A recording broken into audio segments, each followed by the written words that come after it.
I am here with Robert Murphy, the renowned economist and Austrian School of Economics leading thinker. So really an honor and a pleasure to be here with you, Robert. Thank you very much for being here and giving us a few minutes of your time. Oh, glad to do it. Excellent. So tell us a little bit more about your book and kind of how it relates to money and gold history and the evolution of choice and currency. Okay, well, the book is called Choice. It's put out by the Independent Institute, and it is supposed to be a restatement of the essential elements of human action, Ludwig von Mises' classic work. And there's a lot in there that I think is relevant to your audience, really going through the logic of what's called free banking. And Mises famously said that there was no reason to ever abandon free enterprise in the field of banking. A lot of people, even a lot of conservatives and libertarians who haven't read too much about it, just assume, oh yeah, you need the government to overlook money in banking, and of course that's one of the last places you'd want to trust politicians with.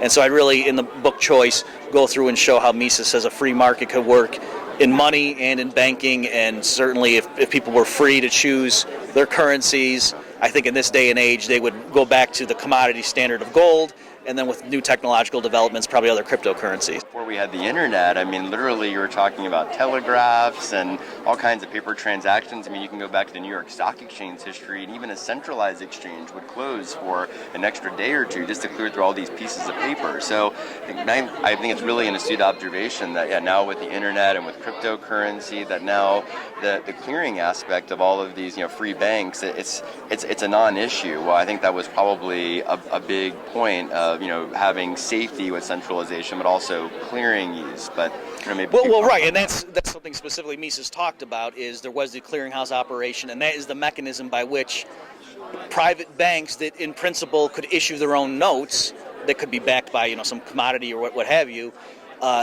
If it were decentralized and there were no government privileges given to it, Mises showed how that actually would limit inflation, right? Any individual bank, if they issue too many notes, then those notes would get in the hands of their competitors, and then through the clearinghouse operation, like you mentioned, their reserves of gold would be drained very quickly.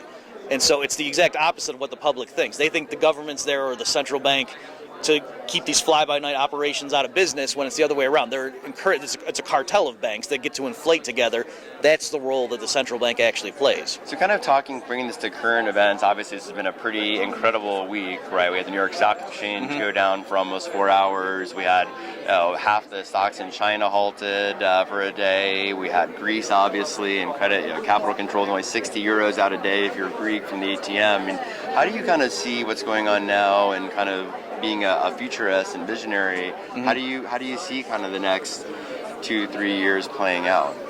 Well, I don't know exactly what the time frame is going to be, but I think definitely people are realizing they can't trust the money and banking systems that have been designed by the so-called experts, the technocrats. I mean, the euro was explicitly designed by technocratic economists.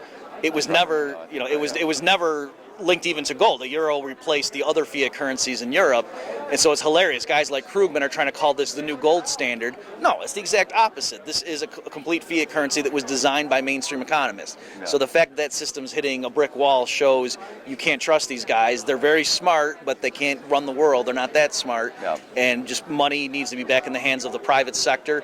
And thank goodness you've got now, people being able to hold gold, and then cryptocurrencies that allow for instant transactions around the world. Yeah, we're excited about it. So, well, thank you very much, Robert. Really appreciate you giving us a few minutes of your time, given how busy of an individual you are, and really thank you again for educating people about choice and currency and Austrian economics. Thank you. Thanks for having me. Glad to be here.